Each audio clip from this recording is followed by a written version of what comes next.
इस कार्यक्रम के प्रसारण पुण्यार्जक हैं श्री राजेंद्र प्रसाद जैन, श्रीमती ममता जैन, श्री प्रशांत जैन, श्रीमती दिव्या जैन, पारस जैन, श्री भरत जैन, श्रीमती सौम्या जैन एवं समस्त परिवार मुंबई।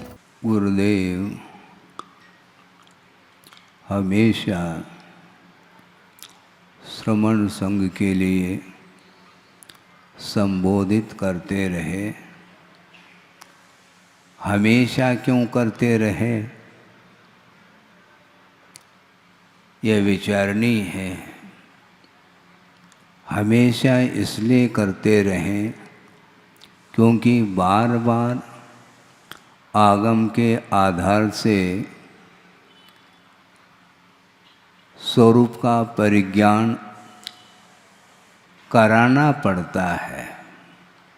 एक बार स्वरूप का परिज्ञान होने के बाद भी बहुत जल्दी वह ज्ञान वह विषय विस्मृत हो सकता है। और विस्मृत होने में कारण यही है कि भिन्न भिन्न क्षेत्रादि के निमित्त को लेकर के कर्म अपना प्रभाव डालता रहता है। कर्म प्रभाव डालता रहता है, इसका आशय भी यही है कि वह प्रभाव नहीं डालता, हम प्रभावित होते रहते हैं। क्योंकि प्रभाव डालने वाला जड़ नहीं हो सकता, वह कर्म जड़ है और वह प्रभाव डाल रहा, यह केवल कथन पद्धति है। हम प्रभावित हो रहे हैं इसलिए कहने में आता है कि वह प्रभाव डाल रहा है। इसलिए वस्तु के माध्यम से बंद नहीं होता। बंद के लिए वस्तु एकमात्र नॉमिनल है, निमित्त के रूप में उपस्थित हो सकता है। किंतु स्वयं हमारा उपयोग यदि उस वस्तु की ओर जाता है राग द्वेषादि के रूप में, तो कर्म का बंध अनिवार्य रूप से होता है। इसलिए उनका बार बार कहना रहता है कि निरंतर आगम का अध्ययन, निरंतर उपयोग आगम की ओर होना चाहिए। एक क्षण के लिए भी आगम का आधार लेकर के मान लो हम बैठ जाते हैं तो निश्चित रूप से हमारा मन उसी ओर जाता है जो अनादिकाल से संस्कारित है। मोहजन्य संस्कार हमेशा समय समय पर वह आपको प्रभावित करते रहते हैं। प्रभावित करते रहते का अर्थ हम प्रभावित होते रहते हैं, क्योंकि यह स्वभाव जैसा बन चुका है। स्वभाव जैसा इसलिए कहा जा रहा है क्योंकि वह विभाव भी स्वभाव ही माना जाता है। एक स्वभाव होता है और एक विभाव स्वभाव भी होता है। इसलिए इस विषय को रख रहा हूँ। जो बाहर के कुछ विद्वान भी आए हैं ऐसा लग रहा है, जिनको आपने अभी अभी निवेदन किया है कि 2 व्यक्ति बाहर से आए हैं, तो हमने सोचा उनको ही निमित्त बना करके विषय रखा जाए तो ज़्यादा उपयुक्त रहेगा।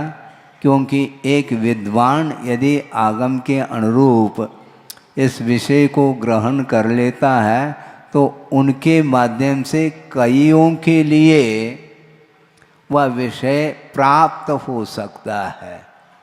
हाँ, क्योंकि एक आपने दीपक जलाया है तो उसी दीपक के माध्यम से कई दीपक जल सकते हैं। इसलिए आज हम उन्हीं को निमित्त बना करके कुछ विषय देना चाहते हैं। क्योंकि गुरुदेव हमेशा श्रमण संघ के लिए संबोधित करते रहें, और हमेशा इसलिए करते रहें कि क्योंकि कितना भी वह प्रौढ़ साधक क्यों न हो, निश्चित रूप से भिन्न भिन्न निमित्तों को लेकर के जो वातावरण निर्मित होता है उससे वह प्रभावित हो सकता है।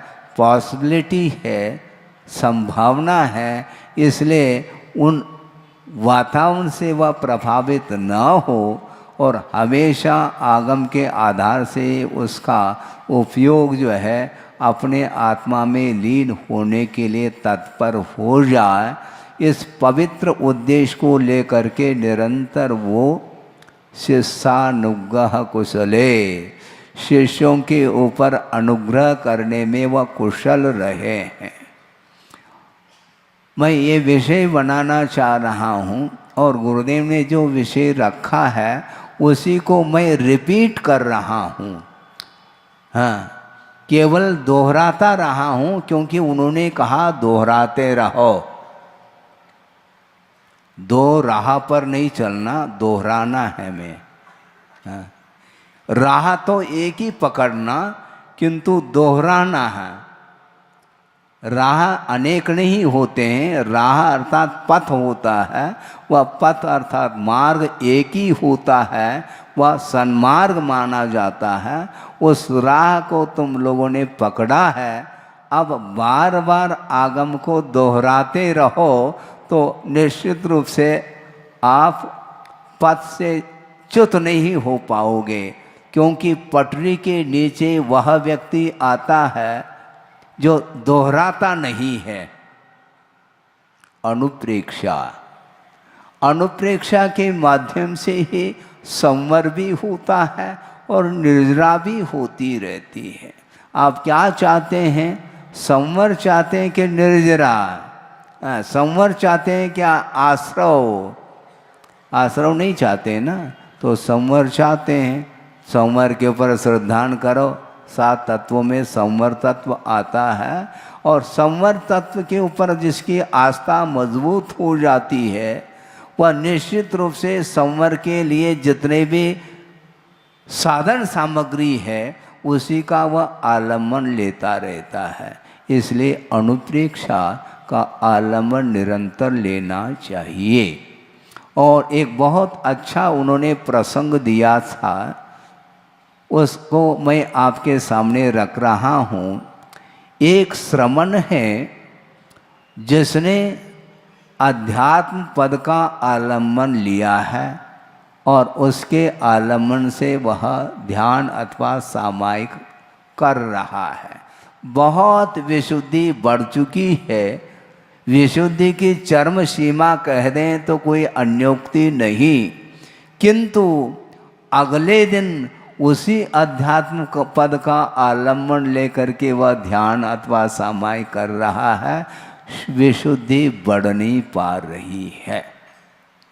अब प्रश्न ये उठता, विकल्प ये मन में आता है कि अध्यात्म पद के आलम्बन से विशुद्धि बढ़ती है, क्या कुछ और आलम्बन लेने से विशुद्धि बढ़ती है?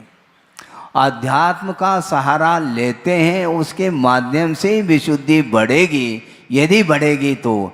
किंतु समय समय पर भिन्न भिन्न अनुभाग शक्ति को लेकर के कर्म उदय में आते रहते हैं, इसलिए उस अध्यात्म पद का प्रभाव उपयोग के ऊपर नहीं पड़ पाता, इसलिए विशुद्धि में कमी आती चली जाती है।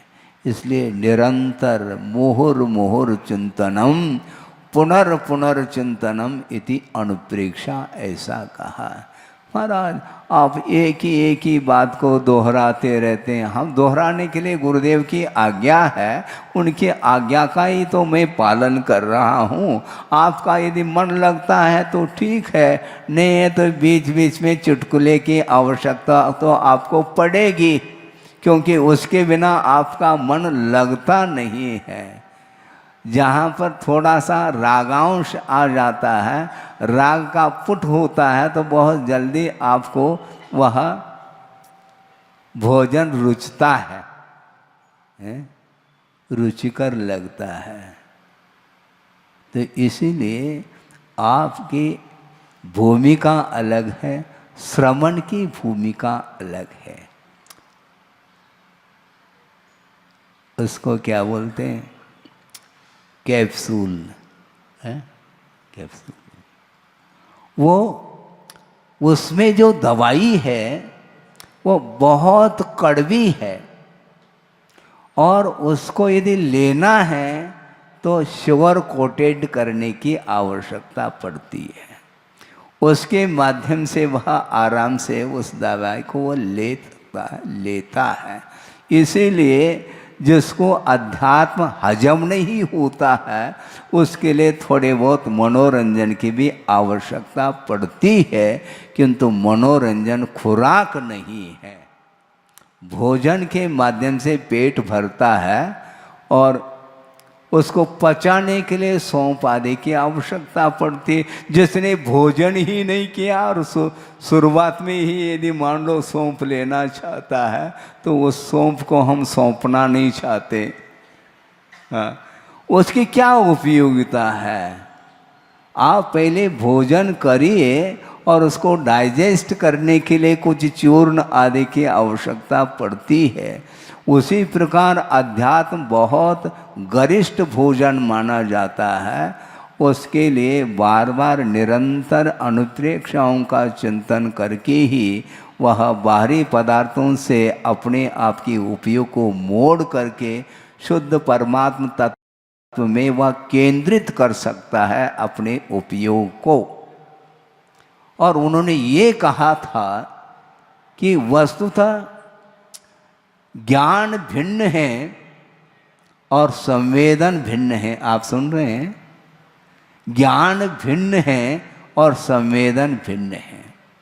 संवेदन वस्तुतः वह निश्चय नहीं का विषय बनता है और ज्ञान वह निश्चय नहीं का भी विषय बन सकता है और व्यवहार नहीं का भी विषय बन सकता है। इसलिए सर्वज्ञ भगवान निश्चय से सर्वज्ञ नहीं है, ऐसा कुंद देव का कहना है। कहाँ पर कहा है? शायद नियम सार में यह गाथा आती है।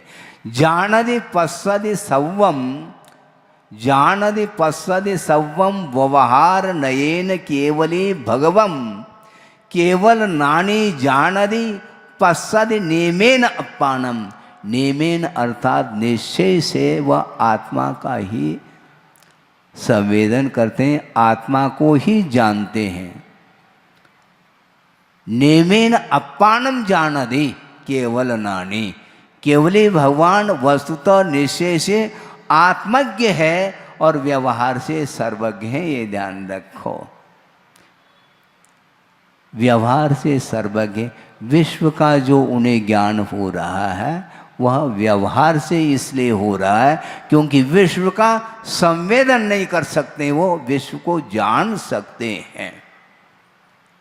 यदि विश्व का भी संवेदन होने लग जाए तो सबसे ज्यादा दुखी वो होंगे, क्योंकि नारकी दृष्टि भी देखने में आ रहा है और अपने स्वयं की जो अतीत के अनंत पर्याय हैं, जो नरक गति में भी व्यतीत किया है समय को और स्वर्गादिक में भी पहुंच करके उसका भी आनंद लिया है, वह सारा सारा यदि वर्तमान में संवेदन का विषय बनने लग जाए तो सबसे ज़्यादा गाफिल वो होंगे, सबसे ज़्यादा दुख का उन्हें अनुभव करना पड़ेगा।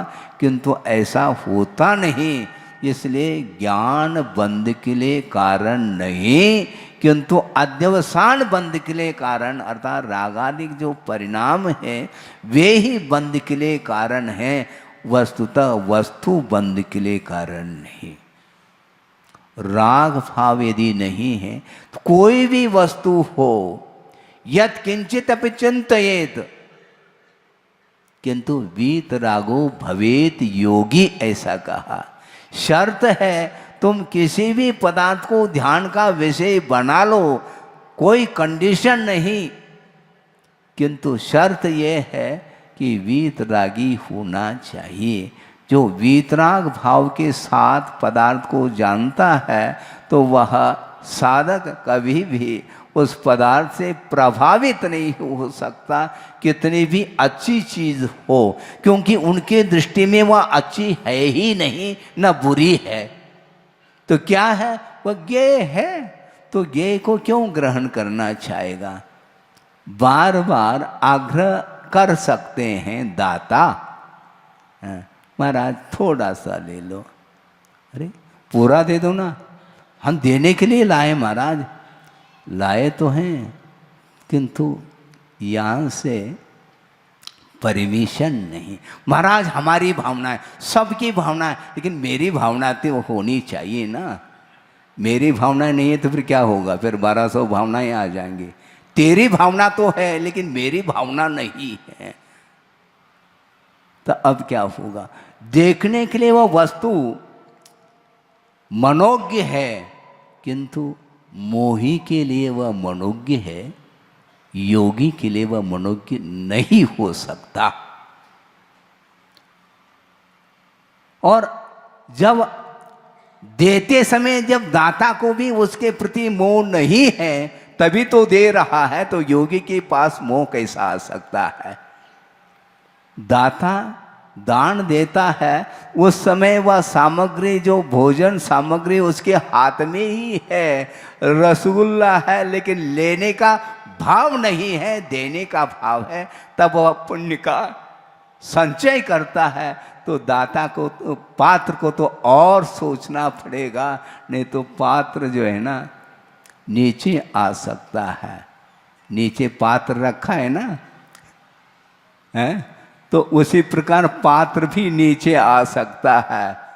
इसलिए बहुत होशियारी के साथ अपने को चर्या करनी पड़ती है, करना चाहिए। कोई भी पदार्थ हो, पदार्थ की ओर जब दृष्टि जाती है तो मनोज्ञा मनोज्ञेन्द्रिय विषय राग द्वेष वर्जनानि पंच, ऐसा कहा है। इसलिए ले तप बढ़ावन हेतु नहीं तन पोषते तज रसन को। कुछ तो लेते महाराज, वो लेने योग्य जितना है उतना ही लेते हैं, जो नहीं लेने योग्य है उसको नहीं लिया जा सकता। बल्कि मन से भी लेने का भाव नहीं करना चाहिए, साधक तब बनता है। थोड़ा तो महाराज हमारी बात को भी तो थोड़ी बहुत स्वीकार किया करो। आपकी बात को हम स्वीकार कर रहे हैं ना, बिल्कुल बिल्कुल कर रहे हैं। आप कुछ नहीं ले रहे हैं महाराज, कुछ नहीं ले रहे हैं तो फिर कुल्ला करने की आवश्यकता क्या है। बैठने के बाद कुल्ला करने की कोई आवश्यकता है नहीं, क्योंकि हमने कुछ लिया ही नहीं है। इसी को बोलते हैं भावुकता में बहुत कुछ बोला जाता है, यह सिद्धांत नहीं माना जाता। इसी को बोलते हैं सिद्धांत और भावना, इन दोनों में अंतर है। आप सब कुछ देना चाहते हैं, किंतु पात्र सब कुछ लेना नहीं चाहेंगे, क्योंकि वह तप करना चाहते हैं। संयम के अनुपालन के लिए और रत्नत्र के अनुपालन के लिए जो योग्य वस्तु है उसी को ग्रहण किया जाता है। इसी को बोलते हैं विधिवत, रुचिवत नहीं। आप अपनी रुचि से खिलाओ, कोई बाधा नहीं, बहुत सासे पुण्य का संचय आप कर रहे होते हैं, किंतु पात्र को भी तो संचय करना होता है क्या, नहीं। क्योंकि अनुग्रह दोनों के ऊपर होना चाहिए। अनुग्रहार्थम स्वस्यात् सर्वो दानम कहा। अनुग्रह दाता दान दे करके पात्र के ऊपर अनुग्रह कर रहा है, और पात्र नहीं ले करके वह सो के ऊपर अनुग्रह करता है। दाता के लिए क्या अनुग्रह हो रहा है, पुण्य संचय हो रहा है। और पात्र के ऊपर क्या अनुग्रह हो रहा है उस दान के द्वारा, तो सम्यक ज्ञानादि अभिवृद्धि, ऐसा कहा। रत्नत्रय में जो विकास होता है वही अनुग्रह माना जाता है उस दान का, उस दान का वह फल माना जाता है। इसलिए दोनों को फल मिलना चाहिए। दोनों के लिए कर्मों की, पाप कर्म की निर्जरा हो, और दोनों के लिए साथ से पुण्य का संचय हो।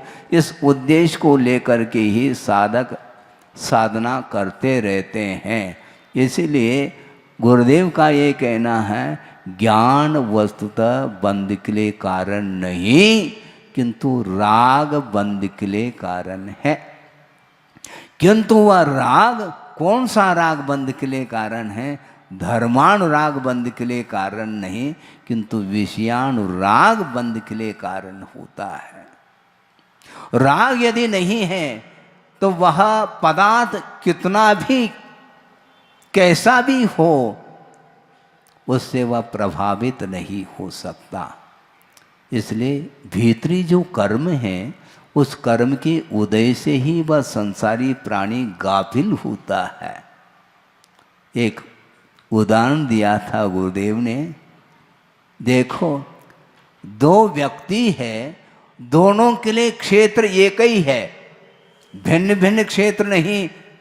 एक ही क्षेत्र पर दो व्यक्ति बैठे हैं और एक बंधन का अनुभव कर रहा है और एक बंधन का अनुभव नहीं कर रहा है। ऐसा कौन सा उदाहरण है उन्होंने? हाँ, उदाहरण ये दिया था, जेल में कैदी भी होता है और जेलर भी होता है। बंधन का अनुभव कौन करता है? कैदी करता है, क्योंकि वह अपराधी है, इसलिए उसको बंधन में डाला गया है। वह उच्छृंखल था, इसलिए उसके लिए बेड़ी की आवश्यकता है। किंतु उसी स्थान पर वह जेलर बैठा है, किंतु वह बंधन का अनुभव नहीं करता। दूसरा उदाहरण क्या है? दे दें? दूसरा उदाहरण दे रहा हूं। नरक गति नाम कर्म का जिसको उदय चल रहा है, ऐसा जो नारकी जीव है वहाँ पर 7 पृथ्वियों में वह अनंत दुख का अनुभव कर रहा है, किंतु असुर कुमार वहीं पर पहुँचा है, उसको रत्ती भर भी उस क्षेत्र जन्य दुख का अनुभव इसलिए नहीं होता क्योंकि अंतरंग जो कर्म का उदय उसके पास नहीं है। इसलिए एकांत से जो ये निमित्त हैं, ये बंध के लिए दुख के लिए कारण नहीं, किंतु भीतर जो कर्म का उदय है उसको नष्ट करने का पुरुषार्थ करना है। हमें पदार्थ को हटाना नहीं। सभा सामने बैठी है और ये राग के लिए कारण हो सकता है, हो सकता है, फिर हटा दिया जाए सभा को। हटाने का तरीका है बहुत बढ़िया है, आंख मेंच लो तो सभा गायब। आंख यदि मेंच ले, कोई लाकागौन में कोई है ही नहीं।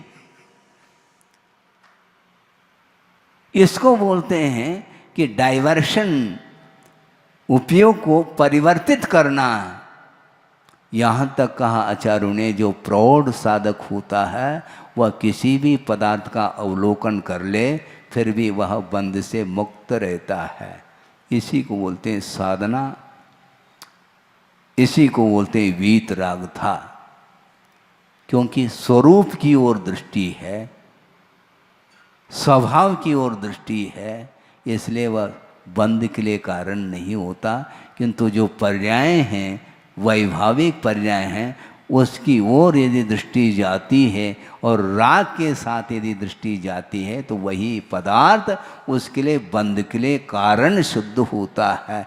इसलिए पदार्थ को जानते हैं केवली भगवान, विश्व को जान रहे हैं, बल्कि जान नहीं रहे, पूरा विश्व जानने में आ रहा है। इसके उपरांत भी बंध से मुक्त है, क्योंकि मोह कर्म का अभाव हो चुका है। मोह क्षयात ज्ञान दर्शनावरणांतराय क्षयाच केवलम कहा। केवल ज्ञान जो उत्पन्न होता है वह मोहनी कर्म के क्षय के पश्चात होता है, और मोहनी कर्म का क्षय उनका हो चुका है। इसलिए कोई भी पदार्थ से वो प्रभावित नहीं हो रहे हैं। इसी लोक में शुद्ध परमेष्टि विराजमान हैं और अपन भी इसी लोक में हैं, और हम प्रभावित हो रहे हैं और वो प्रभावित नहीं हो रहे। ज्ञान का विषय बन रहा है, किंतु संवेदन स्व का हो रहा है। जो स्वरूप का संवेदन करता है उसको कभी भी दुख का अनुभव, राग द्वेष आदि का भाव संभव ही नहीं है। इसलिए राग और द्वेष से ऊपर उठने के लिए श्रवण को चाहिए। व्यर्थ समय यदि खो रहा है, निश्चित रूप से वह श्रवण अपने पद से च्युत हो सकता है। इसलिए बार बार संबोधित करने की आवश्यकता पड़ती है श्रवण के लिए भी। महाराज श्रवण तो महाव्रती है है तो, किंतु महाव्रती होकर के भी अभी वह पौधा है। हाँ, उसको संभालने की आवश्यकता है। जब तक आत्मानुशासन नहीं होगा तब तक शासन करने की आवश्यकता पड़ती है। आचार्य के लिए शिष्य को संभालना पड़ता है, अपने आप संभल नहीं पाता, क्योंकि जब तक प्रौढ़ता नहीं तब तक उसको सहारा देने की आवश्यकता पड़ती है। आलंबन, सहारा, आधार देने की आवश्यकता पड़ती है। गोद का लड़का है, वह गोद का सहारा चाहता है और उसी में पलेगा वो, जब तक वह शिशु है। हाँ, जब तक वह लड़का है। महाराज, आपके सामने हम सब लड़के हैं। हाँ? नहीं, ये गलत है, ये व्यवहार ठीक नहीं। यदि इस प्रकार कहोगे तो 90 साल का कोई व्यक्ति है तो उसका 70 साल का लड़का है, 20 साल का अंतर लेकर के चल रहे हैं हम। तो ऐसी स्थिति में पिता कौन और पुत्र कौन पहचानना मुश्किल हो गया। संभव है 70 साल का वह लड़का जिसका शरीर जो है क्षीण हो रहा है, और 90 साल के जो पिताजी है उनका शरीर अभी भी हो सकता है, पुष्ट हो सकता है। तो कौन पिताजी है, कौन बालक है, कौन पालक है, इसको पहचान करना मुश्किल हो जाएगा। क्या करोगे? इसलिए बालक नहीं आप, क्योंकि जो तर्क करता है वह बालक नहीं हो सकता है। ध्यान रखो, लिख के रखो आप। महाराज, हम तो बालक हैं आपके सामने, इसका अर्थ हमारे सामने बालक है, दूसरे के सामने पालक है आप। पक्की बात है। तभी तो आप दूसरे का पालन कर रहे हो, आप संचालन करते हैं, मंच का नहीं। मंच का तो आप कर ही रहे हैं, किंतु संतान का, परिवार का भी संचालन आपके हाथ में है, किसी दूसरे के हैंडओवर नहीं है वो परिवार, आप नियंता है। तो इसका अर्थ आपके पास वह कला, वह क्षमता आई है, दायित्व जो है आपके अंदर आया है, तभी आप पालन कर रहे हैं। इसलिए आचार्यों का ये कहना है, जब तक आत्मा के ऊपर अनुशासन नहीं है तब तक आचार्य का सहारा लेना अनिवार्य सिद्ध होता है, लेते हैं। इसलिए ज्ञान वस्तुतः बंध के लिए कारण नहीं, किंतु राग ही बंध के लिए कारण है। इसलिए श्रवण पद को अंगीकार करने के उपरांत राग कम होना चाहिए, ये उनका बार बार कहना रहता है। बहुत जल्दी, अभी हमने कहा था ना, वही अध्यात्म पद जिसके माध्यम से विशुद्धि इतनी बड़ी थी, किंतु दूसरे दिन वह विशुद्धि डाउन क्यों हो गई? टेम्परेचर डाउन क्यों होता है? कभी बढ़ता है, अप डाउन क्यों होता है?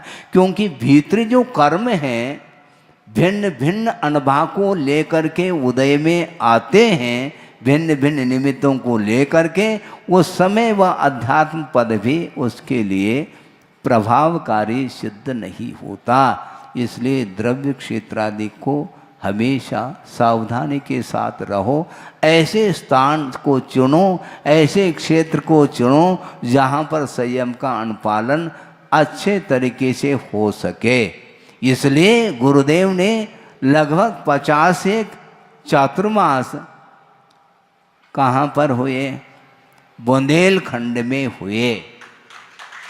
तालियां बज गई, क्योंकि बुंदेलखंड के प्रति राग आपका है बना हुआ। बुंदेलखंड में क्योंकि सात्विक वह क्षेत्र है।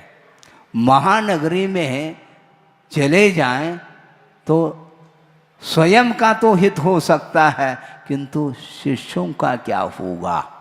जो छोटे छोटे पौधे हमने लगाए हैं उनका वहाँ पर क्या होगा? छोटा पौधा है और लू लपट लग जाए, वह उसमें झुलस जाएगा, फिर वह राख राख हो सकता है। इसलिए उसको उस स्थान पर ले जाना चाहिए जहाँ पर अनुकूल वातावरण हो। तो उन्होंने अच्छे क्षेत्र, सिद्ध क्षेत्र आदि में ही चातुर्मास आदि किए हैं, और इतना विशाल जो संघ का निर्माण किया है, ये सारा सारा परिणाम अब सामने देखने को मिल रहा है। इसलिए शुरुआत में जो साधक होता है, जिसके अंदर अनुभव नहीं, प्रौढ़ता नहीं, उसके लिए बहुत अनुकूल वातावरण क्षेत्र आदि में रहना उपयुक्त रहता है। नहीं है तो निश्चित रूप से वह वातावरण उसको प्रभावित कर सकता है। इसलिए संवेदन और ज्ञान में बड़ा अंतर है। संवेदन पर का नहीं होता, ज्ञान स्व का भी होता है, पर का भी होता है। ज्ञान अतीत का भी होता है, अनागत का भी होता है, किंतु संवेदन मात्र स्व का होता है और वर्तमान का होता है। अतीत अनागत का संवेदन संभव नहीं है। यदि अतीत का भी संवेदन होने लग जाए तो बहुत कठिनाई होगी। कठिनाई ये होगी, मान लो जिसका त्याग हमने किया है वह ज्ञान का विषय बन गया, तो संवेदन होने लग जाए तो फिर क्या होगा? पालन कैसे करेंगे? कर पाएंगे क्या? नहीं कर पाएंगे। संयम का पालन कैसे करेंगे? संवेदन वर्तमान का ही होता है, यह सम्यक एकांत है। मान लो एक्सीडेंट के माध्यम से पैर टूट गया, फ्रैक्चर हो गया और उसको 15 दिन, महीना भर, 2 महीना यथा योग क्या चढ़ा उसके पर? प्लास्टर। और उसके बाद फिर धीरे धीरे वह ठीक हो गया और चलने लगा, बल्कि वह दौड़ने लगा। किंतु दौड़ तो लगा रहा है, ज्ञान तो उसके पास है कि एक्सीडेंट के माध्यम से मेरा पैर टूट गया था, काफ़ी वेदना हुई थी, हो नहीं रही, वेदना हुई थी, इसका ज्ञान है उसको। किंतु संवेदन वर्तमान में यदि होने लग जाए तो दौड़ नहीं लगा सकता। इसलिए संवेदन और ज्ञान में जमीन आसमान का अंतर है। इसलिए आचार्य कहते हैं कि स्वसंवेदन के लिए पर पदार्थ के प्रति जो दृष्टि बार बार जाती है, उसको अपने ही पुरुषार्थ के माध्यम से उसको नियंत्रित करना होता है। उसके बिना कभी भी विशुद्धि, उसके बिना कभी भी शांति मिल नहीं सकती है। विशुद्धि कैसे बढ़ाएं महाराज? किसी ने कहा कि महाराज आजकल पुण्य पतला हो रहा है। पतला हो रहा है, उसको गाढ़ा कैसे करें? पुण्य को गाढ़ा कैसे करें महाराज? तो पाप को पतला कर दो। पाप को पतला करोगे, ऑटोमेटिक पुण्य जो है गाढ़ा हो जाएगा। हैं? पुण्य गाढ़ा करने के लिए तुम प्रतीक्षा करो, प्रतीक्षा मत करो। हैं? परीक्षा में खरे उतर जाओ, प्रतीक्षा करने की आवश्यकता नहीं। अपने को पाप को पतला करना है। संक्लेश को समाप्त करोगे तो विशुद्धि को बढ़ाने की आवश्यकता नहीं, क्योंकि वह विशुद्धि संक्लेश की अपेक्षा से वह अपोजिट तत्व माना जाता है, वह विपरीत तत्व है। संक्लेश का अभाव कर दो, अपने आप विशुद्धि। विशुद्धि का अभाव हो गया तो संक्लेश आएगा। और संक्लेश और विशुद्धि से जो ऊपर उठ चुका है उसको कोई भी फर्क नहीं पड़ता। विशुद्धि घट रही, पर्याय है, घटेगी, क्या बात हो गई। हम प्रतीक्षा नहीं करते, क्योंकि हमें गलत कार्य करना ही नहीं, अपने आप विशुद्धि बढ़ेगी। हाँ, क्योंकि हम विपरीत कार्य करते हैं तो निश्चित रूप से संक्लेश हाथ लगेगा और विशुद्धि नहीं बढ़ेगी। और अपने आप विशुद्धि बढ़ सकती है यदि विपरीत तत्व को हम हाथ में नहीं लेते हैं, तो अपने आप ही स्वरूप की ओर गति होती है। स्वरूप की ओर जाने के लिए जो विपरीत दिशा की ओर जो यात्रा हम कर रहे हैं, उस यात्रा को लौटाना पड़ेगा आपको। उसके बिना संभव नहीं, आपको बैक होना पड़ेगा। उन्मार्ग की ओर हमेशा इसकी गति होती रही है। इसलिए संस्कार, मोहजन्य संस्कार समाप्त नहीं हो पाते, इसलिए बार बार बार बार वह फेल होता आया है। फेल होने से हमें गम नहीं है, क्योंकि बार बार बैठना है, अगले अटेम्प्ट में बैठेंगे, निकालेंगे। हैं, प्री में निकल गया, मेंस में भी निकल गया और ओरल में फेल हो गया, तो फिर 1 2 1 2 करना, करेंगे, क्या बात हो गई। एक चींटी है, वह पुरुषार्थ के बल पर छत तक पहुंच गई है, पहुंचने वाली है और पैर फिसल गया और नीचे आ गई। अब क्या करें, फिर 1 2 1 2 करना ही है। क्योंकि वर्तमान में जो भी आपने पुरुषार्थ के माध्यम से ज्ञान को हासिल किया है और अवसान होने के उपरांत अगली जो पर्याय मिलेगी उसमें पुनः नर्सरी, LKG, UKG, यू करना ही पड़ेगा। क्योंकि उस ज्ञान के ऊपर जब आवरण आता है तो उस आवरण को हटाना ही पड़ेगा आपको। कौन हटाएगा, आपको हटाना है, हम हटा करके नहीं देंगे। हैं, आप लिख करके देते हैं क्या पेपर को, बताओ। हैं? टीचर जो है साल भर वह मेहनत करता है और पढ़ाता है अच्छे ढंग से, एक बार नहीं, 2 बार नहीं, बार बार उसको पढ़ाता है, किंतु पेपर के समय पर नहीं, वह टीचर दूसरी जगह पहुंचाया जाता है, तई कहीं मोह जागृत न हो। हाँ, होता है, ये अपनत्व आ जाता है और यहीं पर अपनत्व होने के कारण ही राग आ जाता है, फिर पक्षपात प्रारंभ होता है। बहुत अच्छा प्रसंग आपके सामने रख रहा हूँ। एक प्रसंग गुरुदेव ने दिया था कि पंगत बैठी है भोजन के लिए और सबके पास थाली है, परोसते चले जा रहे हैं और एक महिला परोस रही है। क्या परोस रही है, घी, अठप्रहरी सुगंधित घी परोस रही है और वो पंक्तिबद्ध वह परोसती चली जा रही है चम्मच से। इस कार्यक्रम के प्रसारण पुण्यार्चक थे श्री राजेंद्र प्रसाद जैन, श्रीमती ममता जैन, श्री प्रशांत जैन, श्रीमती दिव्या जैन, पारस जैन, श्री भरत जैन, श्रीमती सौम्या जैन एवं समस्त परिवार, मुंबई।